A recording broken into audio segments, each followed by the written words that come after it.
So ഞാൻ കഴിഞ്ഞ ദിവസം വീഡിയോ ചെയ്തപ്പോൾ അതിൻ്റെ കമൻറ്റ് ബോക്സ് ഒരാൾ ചോദിച്ചിട്ടുണ്ടായി, ചേട്ടനെ ബാക്കിലിരിക്കുന്ന ടി വി ഏതാണ്, അതൊന്ന് റിവ്യൂ ചെയ്യാമോ എന്ന്.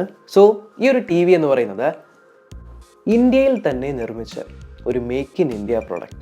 ഡയനോറ എന്ന കമ്പനി അവരുടെ ഏറ്റവും പുതിയ 43 ഇഞ്ചിൻ്റെ 4K ultra HD smart T V ആണ് എൻ്റെ ബാക്കിലിരിക്കുന്നത്. വളരെയധികം പ്രത്യേകതകളുള്ള ഒരു സ്മാർട്ട് ടി വി ആണ്. ഇതിനകത്ത് നിങ്ങൾക്ക് വെബ് OS ആണ് ലഭിക്കുന്നത്. അതുപോലെ LGയുടെ ThinQ AI സപ്പോർട്ടും അതുപോലെ 2 ഇയേഴ്സിൻ്റെ ടോട്ടൽ വാറൻറ്റിയും. അതുമാത്രമല്ലാതെ നമ്മൾക്ക് ഈ ഒരു ടി വിക്കകത്ത് ഡോൾബിയുടെ സപ്പോർട്ടും മാജിക് റിമോട്ടും ഒട്ടനവധി ഫീച്ചേഴ്സും ഉണ്ട്, വളരെ അഫോർഡബിൾ ആയിട്ടുള്ള പ്രൈസ് റേഞ്ചിൽ. സോ ഇതിൻ്റെ ഫുൾ ഡീറ്റെയിൽസ് ഇന്നത്തെ വീഡിയോയിലൂടെ അറിയാം. സോ ഇത്തരത്തിലൊരു ബോക്സിലാണ് ടി വി വരുന്നത്. ഇതിൻ്റെ പുറത്തും കുറേയധികം ടി വിയെക്കുറിച്ചുള്ള വിശേഷങ്ങൾ എഴുതിയിട്ടുണ്ട്. എന്തായാലും ഇതിനകത്ത് നിങ്ങൾക്ക് ആമസോൺ അലക്സ ഇൻബിൽഡ് ആയിട്ട് സപ്പോർട്ടും വരുന്നുണ്ട്. സോ പെട്ടെന്ന് ബോക്സിനകത്ത് എന്തൊക്കെയുണ്ടെന്ന് നോക്കാം.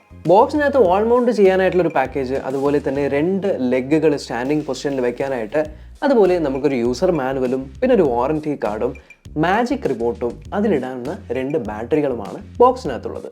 സോ ടി വി അസംബിൾ ചെയ്യാൻ വലിയ പാടൊന്നുമില്ല. ടേബിളിൻ്റെ മുകളിലാണ് എടുത്ത് വെക്കേണ്ടത് എന്നുള്ളതുകൊണ്ട് ജസ്റ്റ് ആ ഒരു 2 സ്റ്റാൻഡ് സ്ക്രൂ ചെയ്ത് പിടിപ്പിക്കുക എന്നുള്ളൊരു പരിപാടി മാത്രമേ ഉള്ളൂ. അതിനുശേഷം ഡയറക്റ്റ് പ്ലഗ് ചെയ്ത് കഴിഞ്ഞാൽ ടി വി ഓൺ ആക്കാവുന്നതാണ്. ടി വിയുടെ ഫിസിക്കൽ ഓറി നോക്കിക്കഴിഞ്ഞാൽ 43 ഇഞ്ചിൻ്റെ ഒരു സ്ക്രീൻ സൈസ് ആണ് ഇതിലുള്ളത്. ആൻഡ് ഇതിൻ്റെ ബെസൽസ് നിങ്ങൾ നോക്കിക്കഴിഞ്ഞാൽ വളരെ തിന്നാണ്, വളരെ തിന്നായിട്ടുള്ള ബെസൽസ് ആണ് ഈ ഒരു ടി വിയിലുള്ളത്. ഈവൻ ഈ ടി വി സൈഡിൽ നിന്ന് നോക്കിക്കഴിഞ്ഞാൽ പോലും വളരെ സ്ലിം ആയിട്ടുള്ള ഒരു ടി വി ആണ്. ഇനി പോർട്ടുകളുടെ കാര്യം നോക്കുവാണെങ്കിൽ നിങ്ങൾക്ക് ഇതിൽ 3 HDMI പോർട്ടുകൾ ലഭിക്കുന്നുണ്ട്. അതുകൂടാതെ 2 USB പോർട്ടുകളും ഒരു RJ45 ജാക്കും ഒരു ഒപ്റ്റിക്കൽ പോർട്ടും ഒരു ഓഡിയോ വീഡിയോ ഇന്നും അതേപോലെ ഒരു ഹെഡ്ഫോൺ ജാക്കുമാണ് ഈ ഒരു ടി വിയിൽ കൊടുത്തിട്ടുള്ളത്. ഇനി സ്പീക്കർ സിസ്റ്റത്തിൻ്റെ കാര്യം നോക്കുവാണെങ്കിൽ ബോട്ടം ഫയറിംഗ് ആയിട്ടുള്ള 2 സ്പീക്കേഴ്സാണുള്ളത്. ടോട്ടൽ 30 വാട്ട്സിൻ്റെ ഔട്ട്പുട്ടാണ് വിത്ത് ഡോൾബി ഓഡിയോ. ഇതിലുള്ള display 4K ultra HD LED പാനലാണ്. 60 ഹെർട്സിൻ്റെ റിഫ്രഷ് റേറ്റും അതേപോലെ HDR സപ്പോർട്ടും ഉണ്ട്. ഏകദേശം 178 ഡിഗ്രിയുടെ വ്യൂയിങ് ആംഗിൾസ് കിട്ടുന്നുണ്ട്. ആൻഡ് കളേഴ്സ് എനിക്ക് വളരെയധികം ഇഷ്ടപ്പെട്ടു. നിങ്ങൾക്ക് ഇപ്പോൾ ബാക്ക്ഗ്രൗണ്ടിൽ തന്നെ കാണാനായിട്ട് പറ്റും. വളരെ പഞ്ചി ആയിട്ടുള്ള കളേഴ്സ് തരുന്നുണ്ട്. വളരെ ബ്രൈറ്റ് ആയിട്ടുള്ള സ്ക്രീനാണ്, കോൺട്രാസ്റ്റും നല്ലതാണ്. സോ ഒരു വിവിഡ് ടി വി എന്ന് തന്നെ പറയും. ഇപ്പോൾ യൂട്യൂബൊക്കെ നമ്മൾ സ്ട്രീം ചെയ്യുമ്പോൾ 4K കോണ്ടന്റ് ഒക്കെ വെച്ച് കഴിഞ്ഞാൽ വളരെ നല്ല രീതിയിൽ നമുക്ക് ഈ ഒരു ടി വിയിൽ കാണാൻ പറ്റുന്നുണ്ട്. സോ കളർ വൈസ് അതേപോലെ തന്നെ ബ്രൈറ്റ്നസ് വൈസ് കോൺട്രാസ്റ്റ് വൈസ് ഒന്നും യാതൊരു കംപ്ലയിൻസും പറയാനില്ല. ഇനി സ്മാർട്ട് ടി വി എന്ന് കേൾക്കുമ്പോൾ എല്ലാവരെയും മനസ്സിൽ വരുന്നത് ഒരു ആൻഡ്രോയിഡ് ടി വി ആയിരിക്കും. എന്നാൽ സ്മാർട്ട് ടി വികൾ ആൻഡ്രോയിഡ് ടി വികൾ മാത്രമല്ല, സ്മാർട്ട് ടി വികൾക്ക് അതിൻ്റേതായിട്ടുള്ള പലതരം OSകളുണ്ട്. ഈ ഒരു T V Android T V അല്ല, ഇത് വെബ് OSൽ ഓടുന്നൊരു ടി വിയാണ്. വെബ് OS എന്ന് പറയുന്നത് നമ്മുടെ LGയുടെ പ്രൊപ്രൈറ്ററി ആയിട്ടുള്ള ഒരു OS ആണ്. ആ ഒരു OS ആണ് ഈ ടി വിയിലും വന്നിരിക്കുന്നത്. സാധാരണ ഒരു ആൻഡ്രോയിഡ് ടി വി നമ്മൾ നോക്കുവാണെങ്കിൽ ലോ ബഡ്ജറ്റിലായിരിക്കും പൊതുവെ ആൻഡ്രോയിഡ് ടി വികളൊക്കെ വരുന്നത്. അതും അതിനകത്ത് നമുക്ക് പ്ലേ സ്റ്റോർ ഉണ്ടാവും. പക്ഷേ പലപ്പോഴും ആൻഡ്രോയിഡ് ടി വി എന്ന് പറയുന്നത് അത്രയ്ക്ക് അങ്ങോട്ട് യൂസർ ഫ്രണ്ട്ലി ആയിരിക്കില്ല. ആദ്യമായിട്ട് സ്മാർട്ട് ടി വി ഉപയോഗിക്കുന്നവർക്കൊക്കെ കുറച്ച് ബുദ്ധിമുട്ടായിരിക്കും. എന്നാൽ ഇതിലുള്ള വെബ് OS എന്ന് പറയുന്നത് LGയുടെ സ്മാർട്ട് ടി വികളിലെല്ലാം തന്നെ ഓടുന്ന സെയിം വെബ് OS തന്നെയാണ്. ഇത് വളരെ യൂസർ ഫ്രണ്ട്ലി ആയിട്ടുള്ള ഒരു OS എന്ന് തന്നെ വേണമെങ്കിൽ പറയാം. കാരണം ഇതിനകത്ത് നമുക്ക് നാവിഗേറ്റ് ചെയ്യുന്നത് വളരെ എളുപ്പമാണ്. ഇതിൻ്റെ കൂടെ ഒരു മാജിക് റിമോട്ടും കൂടെ തന്നിരിക്കുന്നുണ്ട്. ശരിക്കും ഒരു എന്താ പറയുക, നല്ലൊരു പോയിന്റർ എക്സ്പീരിയൻസ്, വളരെ സ്മൂത്ത് ആയിട്ടൊരു എക്സ്പീരിയൻസ് കിട്ടുന്നുണ്ട്. ആൻഡ് ഇതിനകത്ത് നമുക്ക് പ്ലേ സ്റ്റോർ അല്ല കിട്ടുന്നത്, LGയുടെ തന്നെ കോണ്ടന്റ് സ്റ്റോറാണ് ലഭിക്കുന്നത്. ബൈ ഡിഫോൾട്ട് ആയിട്ട് നമുക്ക് ഇതിനകത്ത് Netflix, YouTube, Amazon Prime, Z5, Hotstar എന്നിങ്ങനത്തെ കുറേയധികം ആപ്ലിക്കേഷൻസ് ഇൻബിൽഡ് ആയിട്ട് ഇൻസ്റ്റാൾ ചെയ്തിട്ടുണ്ട്. അതേപോലെ നിങ്ങൾക്ക് കൂടുതൽ ആപ്ലിക്കേഷൻസ് വേണമെങ്കിൽ കോണ്ടന്റ് സ്റ്റോറിൽ നിന്ന് ജസ്റ്റ് നിങ്ങളൊന്ന് ഡൗൺലോഡ് ചെയ്ത് ഇൻസ്റ്റാൾ ചെയ്ത് കഴിഞ്ഞാൽ മതി. ഇതിനകത്ത് നിങ്ങൾക്ക് ഏകദേശം 8 GB ഇന്റേണൽ മെമ്മറിയും ഏകദേശം 1.5 GB റാമുമാണ് കൊടുത്തിരിക്കുന്നത്. ഇനി അതുമാത്രമല്ല ഇതിൻ്റെ കൂടെ വരുന്നത് മാജിക് റിമോട്ടാണ്. സോ മാജിക് റിമോട്ട് എന്താണെന്ന് ചോദിക്കുകയാണെങ്കിൽ, ഇപ്പോൾ നിങ്ങളൊരു പവർ പോയിന്റ് പ്രസൻറ്റേഷനൊക്കെ എടുത്തിട്ടുണ്ട് എന്നുണ്ടെങ്കിൽ നിങ്ങളൊരു ലേസർ ഉപയോഗിക്കും ആ ഒരു സ്ക്രീനിൽ എന്താണെന്ന് പോയിന്റ് ചെയ്ത് കാണിക്കാൻ. അത്തരത്തിലുള്ള ഒരു റിമോട്ടാണ് ഇതിനകത്ത് വന്നിരിക്കുന്നത്. അപ്പോൾ ഈ ഒരു റിമോട്ട് നമ്മൾ നോക്കിക്കഴിഞ്ഞാൽ ജസ്റ്റ് മൂവ് ചെയ്യുന്ന സമയത്ത് സ്ക്രീനിൽ ഒരു മൗസ് പോയിന്റർ പോലെ ഇങ്ങനെ മൂവ് ചെയ്യുന്നത് കാണാം.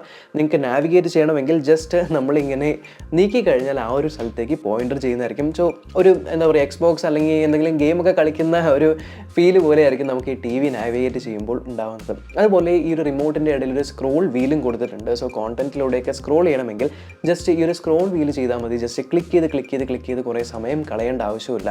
ആൻഡ് ഈ ഒരു റിമോട്ടിനകത്ത് നിങ്ങൾ നോക്കിക്കഴിഞ്ഞാൽ ഒരു മൈക്രോഫോണും ഉണ്ട്. ഇതിനകത്ത് ഇൻബിൽഡ് ആയിട്ട് LGയുടെ തന്നെ ThinQ AI എന്ന് പറഞ്ഞ വോയിസ് അസിസ്റ്റൻറ്റും കൊടുത്തിട്ടുണ്ട്. സോ നിങ്ങൾക്ക് എന്തെങ്കിലും സെർച്ച് ചെയ്യണമെങ്കിൽ ജസ്റ്റ് മൈക്രോഫോൺ ബട്ടൺ പ്രസ് ചെയ്ത് പിടിച്ച് നിങ്ങൾ എന്താണ് കാണേണ്ടത് എന്നുള്ളത് പറഞ്ഞു കഴിഞ്ഞാൽ ഓട്ടോമാറ്റിക്കായിട്ട് ടി വിയിൽ അത് സെർച്ച് ആവുകയും ചെയ്യും. ഇനി ഇതൊരു യൂണിവേഴ്സൽ റിമോട്ടാണ്. സോ നിങ്ങൾക്ക് സെറ്റ് ടോപ്പ് ബോക്സ് ഉണ്ട് എന്നുണ്ടെങ്കിൽ കൺഫിഗർ ചെയ്ത് വെച്ച് കഴിഞ്ഞാൽ ഈ ഒരൊറ്റ റിമോട്ട് വഴി നിങ്ങൾക്ക് സെറ്റ് ടോപ്പ് ബോക്സും കൺട്രോൾ ചെയ്യാൻ പറ്റും, നിങ്ങളുടെ ടിവിയും കൺട്രോൾ ചെയ്യാൻ പറ്റും. ഇനി കണക്ടിവിറ്റിയുടെ കാര്യം പറയുകയാണെങ്കിൽ ഇതിനകത്ത് നിങ്ങൾക്ക് ബ്ലൂടൂത്ത് 5.1 ഡ്യുവൽ ട്രാൻസ്മിഷൻ ആണ് വരുന്നത്.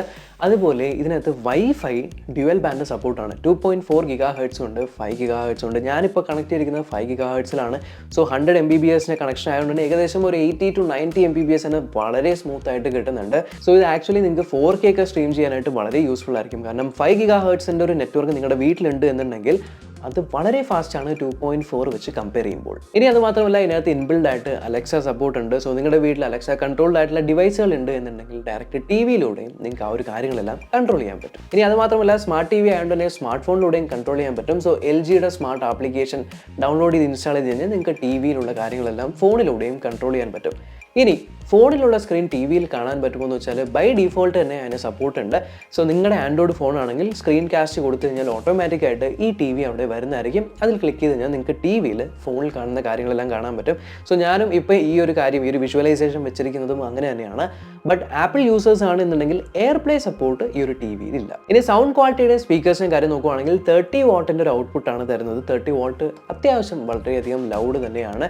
ഇനി ഈ ഒരു സൗണ്ടിൽ ബേസ് എന്ന് പറയാനായിട്ട് വളരെ നല്ലൊരു ബേസ് എന്തായാലും നമുക്ക് നോർമൽ ടി വി സ്പീക്കേഴ്സിൽ നിന്ന് പ്രതീക്ഷിക്കാൻ പറ്റില്ല. ബട്ട് സ്റ്റിൽ വോയിസിന് ഡെപ്ത് ഉണ്ട്, അതേപോലെ ഷാർപ്പാണ്. പിന്നെ കുറേയധികം വോക്കൽ മോഡുകളും നമുക്ക് ടി വിക്കകത്ത് തന്നെ സെറ്റ് ചെയ്ത് വെക്കാൻ പറ്റും. സോ സിനിമ, മ്യൂസിക് എന്നിങ്ങനെ. സോ നിങ്ങളുടെ രീതിക്കനുസരിച്ച് ഈക്വലൈസും ചെയ്യാനായിട്ട് പറ്റും. സോ ഇത്രയും ഫീച്ചേഴ്സുള്ള ഈ ടി വിയുടെ പ്രൈസ് MRP 44,900 ആണ്. ഭയങ്കര ഓവർ പ്രൈസ്ഡ് ആയിട്ടാണ് എന്ന് തോന്നുന്നുണ്ടെങ്കിൽ ഇപ്പോൾ നിങ്ങൾ ഡൈനോറയുടെ വെബ്സൈറ്റ് എടുത്ത് നോക്കുകയാണെങ്കിൽ അതിൽ ഏകദേശം 32,000 റുപ്പീസിനാണ് സെല്ലായി പോകുന്നത്. എനിക്ക് തോന്നുന്നു ഇനിയും കുറച്ചുകൂടി കുറവിലും കിട്ടാം. ഷോറൂമിൽ നിന്നൊക്കെ എടുക്കുവാണെങ്കിൽ വളരെ നല്ല ലാഭത്തിലെടുക്കാൻ പറ്റും. സോ ആ ഒരു പ്രൈസ് പോയിന്റിൽ നമുക്ക് വെബ് വോയിസ് കിട്ടുന്ന, അലക്സ ഇൻബിൽഡ് ആയിട്ടുള്ള 4K സപ്പോർട്ടുള്ള, 3 HDMI പോർട്ടുള്ള, ഡ്യുവൽ ബാൻഡ് വൈഫൈ സപ്പോർട്ട് ചെയ്യുന്ന, ബ്ലൂടൂത്ത് 5.1 ഉള്ള, ഇതിലെല്ലാം ഉപരിയും നിങ്ങൾക്ക് മാജിക് റിമോട്ടും കൂടെ കിട്ടുന്ന ഒരു വളരെ നല്ല മേക്ക് ഇൻ ഇന്ത്യ പ്രോഡക്റ്റും കൂടിയാണ് ഈ ഒരു ഡൈനോറയുടെ 43 ഇഞ്ചിൻ്റെ smart UHD TV. So definitely എനിക്ക് വളരെയധികം ഇഷ്ടപ്പെട്ടു. കാരണം ബാക്ക്ഗ്രൗണ്ടിലൊക്കെ വയ്ക്കാൻ നല്ലൊരു രസമുണ്ട് കാണാനുമായിട്ട്. എന്തായാലും ഈ ഒരു വീഡിയോ നിങ്ങൾക്ക് ഇൻഫോർമേറ്റീവ് ആയിട്ട് തോന്നി ഉറപ്പായിട്ടും ചാനൽ ചെക്ക് ചെയ്യാനും, ഇതുവരെ സബ്സ്ക്രൈബ് ചെയ്തിട്ടില്ല അല്ലെങ്കിൽ സബ്സ്ക്രൈബ് ചെയ്യാനും തൊട്ട് സൈഡിലെ ബെല്ലൈക്കൺ ക്ലിക്ക് ചെയ്ത് ഓൾ നോട്ടിഫിക്കേഷൻ എനേബിൾ ചെയ്യാനും മറക്കണ്ട. നമ്മൾക്കിനി അടുത്ത വീഡിയോ എടുക്കാം.